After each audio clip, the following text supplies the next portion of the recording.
Hello friends, UP के सभी छात्र जो कि लेखपाल की तैयारी कर रहे हैं उनका हमारे कंपटीशन क्रांति यूट्यूब चैनल पे बहुत बहुत स्वागत। दोस्तों, जो आपकी 5200 की वैकेंसी आई है उसको हमारे चैनल द्वारा संपूर्ण तैयारी करवाया जाएगा। आपका चाहे हिंदी हो या फिर आपका मैथ्स हो, आपको हमारे अलग अलग टीचर द्वारा संपूर्ण तैयारी लेखपाल की करवाई जाएगी। दोस्तों, आपको ये ध्यान रखना चाहिए कि आपकी जो पढ़ाई है वो टू द सिलेबस यानी कि पाठ्यक्रम के अनुसार होना चाहिए।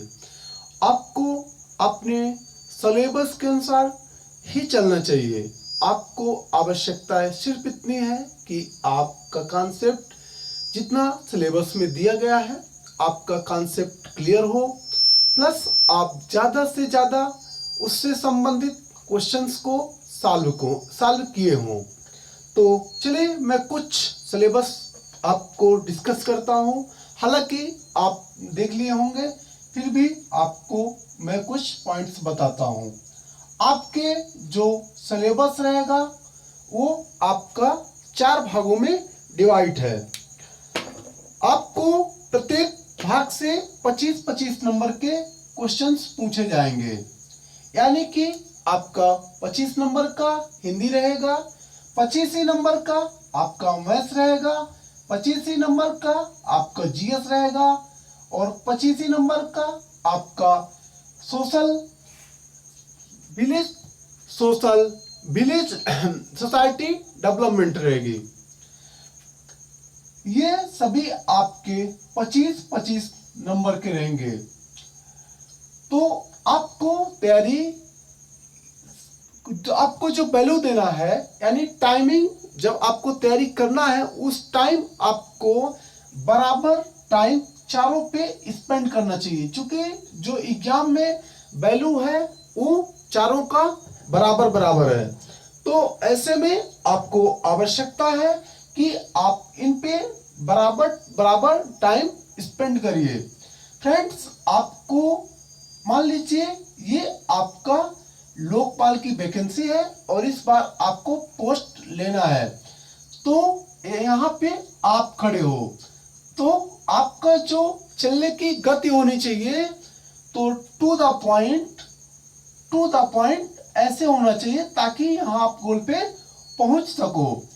सामान्यतः देखा गया है कि जो बच्चे चलते हैं तो ऐसे ऐसे ऐसे ऐसे ऐसे चल के फिर यहाँ पे पहुंचते हैं, ऐसे ऐसे। तो उनका क्या होता है, उनका टाइम बहुत ज्यादा स्पेंड हो जाता है और अल्टीमेटली होता ये है कि वो कहीं ना कहीं पोस्ट उनका 1 या 2 नंबर से उनका पोस्ट नहीं मिल पाता, उनको पोस्ट नहीं मिल पाती और वो वैकेंसी से दूर रह जाते हैं। तो आपको मैं अपने चैनल पे लेखपाल का संपूर्ण अध्ययन सिलेबस के अनुसार संपूर्ण अध्ययन करवाऊंगा। मैं स्वतः पदम पांडे और मेरे टीचर मनोज पांडे एवं अंकित पांडे आपको चारों चैप्टर्स 1 बाय 1 करके कंप्लीट करवाएंगे। जो अभी आपका हिंदी का सिलेबस है वो मेरे द्वारा कंप्लीट करवाया जाएगा। चलिए हम देखते हैं कि आखिर लेखपाल ने हिंदी पे क्या सिलेबस रखा है। और आपको ध्यान में इस बात को रखना चाहिए कि जितना सिलेबस दे दिया है वो आपको सिलेबस दिया है जनरल हिंदी, यानी कि सामान्य हिंदी। उसने इस बात का उच्चारण नहीं किया है कि विशेष हिंदी या स्पेशलिस्ट, जो स्टूडेंट्स स्पेशल हिंदी सब्जेक्ट रखकर ही पढ़ाई किए हैं उनके लिए है। ये एक आयोग को ये अपेक्षा होती है कि एक शिक्षित नागरिक के नाते आपको एक सामान्य हिंदी मालूम होना चाहिए। वो आपको पीएचडी लेवल या आप स्पेशल सब्जेक्ट लेवल का नहीं पूछेगा। यदि पूछेगा तो बेसिक पूछेगा और एक सामान्य हिंदी पूछेगा। तो चलिए हम देखते हैं कि हिंदी में क्या क्या सिलेबस है जो मैं आपके साथ आपको कंप्लीट करवाऊंगा। जो हिंदी में सिलेबस है वो आपके अलंकार है।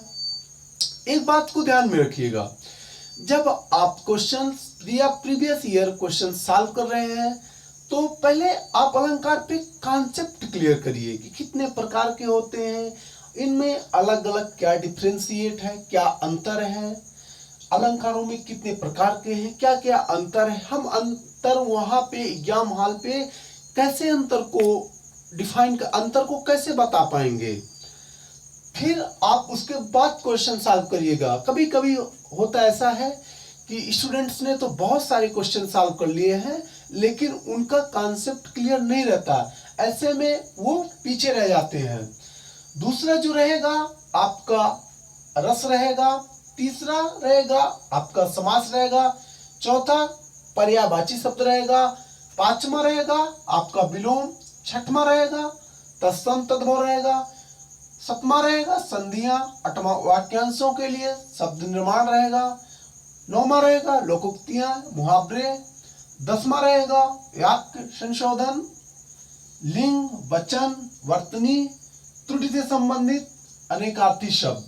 तो फ्रेंड्स आपको इन्हीं 10 पॉइंट्स के अनुसार, या आप बोल सकते हैं कि जो आपका 25 नंबर का क्वेश्चन पूछा जाएगा हिंदी जनरल हिंदी से, तो टोटल 10 पॉइंट के अंतर्गत ही पूछा जाएगा। तो आपको ये ध्यान रखना चाहिए कि जब आप तैयारी कर रहे हैं तो आपको इन्हीं 10 पॉइंट को दिमाग में रख के ही तैयारी करना है। दूसरे पॉइंट्स को नहीं पढ़ाई करना है, केवल आपको 10 पॉइंट में ही जितना आप डेप्थ में पढ़ सको या मैक्सिमम से मैक्सिमम जितने ज्यादा से ज्यादा टाइप्स के इनके जितने भी टाइप्स के क्वेश्चंस बन सकते हैं आप सॉल्व करो। फ्रेंड्स जब मैं आपको एक चैप्टर कंप्लीट कर लूंगा तो मैं जितने भी प्रकार से अलग अलग प्रकार से एक चैप्टर से कितने प्रकार से क्वेश्चंस बनाए जा सकते हैं मैं आपको सॉल्व करवाऊंगा। तो आप ध्यान रखिएगा कि आपको अलग से कुछ नहीं पढ़ना है, जो आपका सिलेबस दे दिया है लेखपाल के लिए तो आपको उसी को अध्ययन करना है। तो फ्रेंड्स यदि आपने अभी तक मेरे चैनल को सब्सक्राइब नहीं किया है तो प्लीज चैनल को सब्सक्राइब कर लीजिए, ताकि जब भी मैं लेखपाल से रिलेटेड वीडियोज अपलोड करूं तो आपको नोटिफिकेशन प्राप्त हो सके और आप 1 बाय 1 करके संपूर्ण अध्ययन कर सकें। तो thank you so much friends. Next lecture में मैं आपको अलंकार लेकर आऊंगा। अलंकार में मेरे 5 से 6 वीडियोज रहेंगे, जिनमें 1 से 2 वीडियो वेरी इंपॉर्टेंट क्वेश्चंस का रहेगा, जहां की जो वो क्वेश्चंस रहेंगे जो कि बहुत सारे exam different kinds of exams में वो क्वेश्चन पूछे गए हैं, वही क्वेश्चंस मैं आपको सॉल्व करवाऊंगा। फर्स्ट तो मेरा ये मकसद रहेगा कि जो भी प्रीवियस ईयर क्वेश्चन लेखपाल में पूछे गए हैं उनको प्लस जो भी अलग अलग एग्जाम में पूछे गए हैं उनको आपको कवर करवाऊं। तो thank you so much friends. आप नेक्स्ट वीडियो को यदि आपको देखना है तो आप मेरे चैनल पे बने रहिए। तब तक के लिए थैंक यू सो मच।